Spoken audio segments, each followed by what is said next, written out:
Hey guys, what's going on? Blaine back for another Netflix review, and today I'm going to be talking about Operation Hyacinth.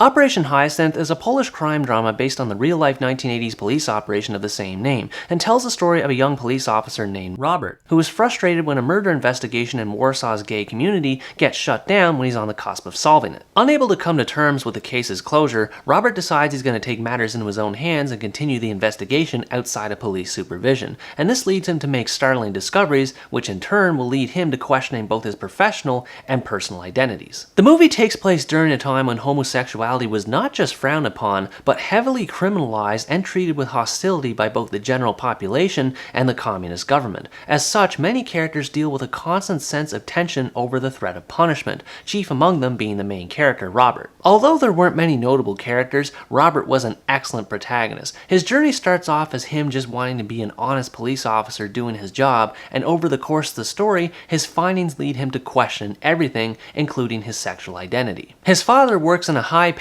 position at the same police station as him, and he's also engaged to marry a woman at the same station too. So right away, within the first 10 minutes of the movie, we see that he has a lot of pressure to deal with, yet this doesn't stop him from doing what he feels is right. He has to solve the murder of a man named Grigorchak, and in order to do so, he has to immerse himself deep within Warsaw's gay community, which puts himself at risk of being caught and labeled as a queer, as other characters in the movie refer to gay people as. Just the lengths that he was willing to go in order to solve this man's murder was amazing to me, and what's even better is that it feels natural. He starts off wanting to do the right thing, and later on in the story he still does so, but in a different context. The only thing I take issue with in regards to Robert's character is how quickly his sexuality transitions. The idea of a straight man turning gay does make sense, as it happens quite often in real life, but all it takes for Robert to alter his sexuality is to share one single kiss with another character on screen named Eren, and that's it. Eren, by the way, is one of the only other notable characters I can think of to talk about in this review.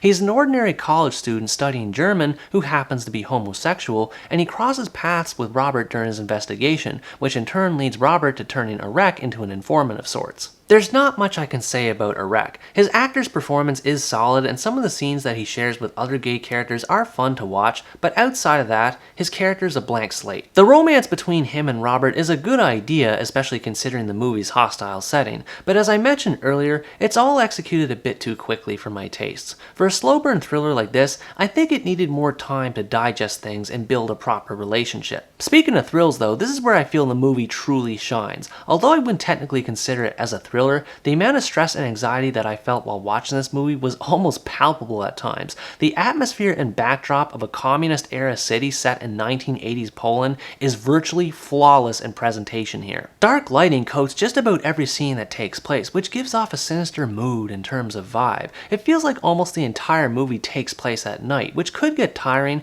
but Robert's investigation takes him to multiple environments and leads him to finding one clue after another, so it never felt boring to me. It's not just the lighting though. Dilapidated buildings, towering smokestacks, and dusty neon lights all contribute to the cinematic style, as it gives the setting a purposely dated look that feels authentic to its original counterpart. It gets more exciting when Robert finds himself in the midst of violence. Though short in number, these brief encounters are visceral, always have an impact on the story, and they're usually accompanied with a vibrant synth soundtrack, which I always enjoy. In any other movie, it might sound tacky, but because this one is set in the 1980s, the music fits perfectly. Even something as simple as tailing suspects and hunting for clues becomes fun to watch. Robert reminded me a lot about James Bond and how he's always trying to piece things together and make sense of everything, which makes the aha moments that much more memorable when he finally comes to a realization. And I don't know what it is, but there's something about the crazy number of cigarettes that characters smoke in this movie that just does it for me. I'm not a smoker myself, but seeing characters inhale their cigarettes like oxygen somehow amps up the vibe whenever they're lost in thought. When it comes to pure aesthetics, this movie is a marvel to behold. It nails the uncomfortable tension of living in a repressive regime, especially for a minority population such as those in the LGBT community. But even so, there were a few things about it that I felt could have been improved upon. I already sort of mentioned this about Eric, but the gay characters are lacking in characterization. Some of them are named and do some things together, but none of them play any significant role with what happens in the story. It's a shame because I do think that what's there is decent enough. It's clear that there is a gay community that exists and that they are regularly persecuted, but at the same time, I couldn't help but feel like wanting more from them. Another thing that threw me off was how overly complicated the story ended up being in the long run. It doesn't start off that way, but as Robert interviews and interrogates subjects to varying degrees of cooperation, it becomes more difficult to keep track of all the variables at play. It is possible that some of this problem falls on my shoulders, as I actually watched this movie out of order.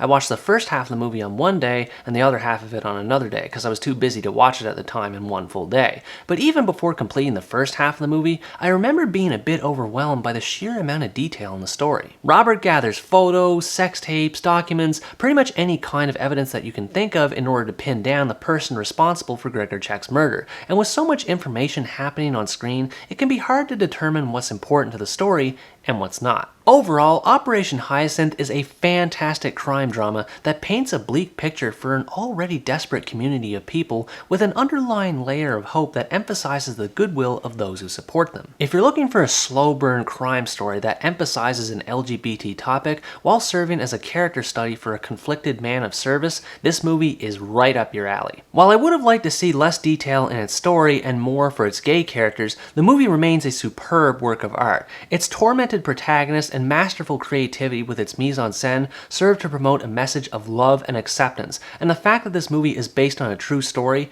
makes that message all the more meaningful. Anyways guys, that's going to wrap up my review of Operation Hyacinth. Thanks for watching this video, I hope you enjoyed it, and as always stay tuned for the next part where next time I review the German comedy, The Four of Us. Bye bye!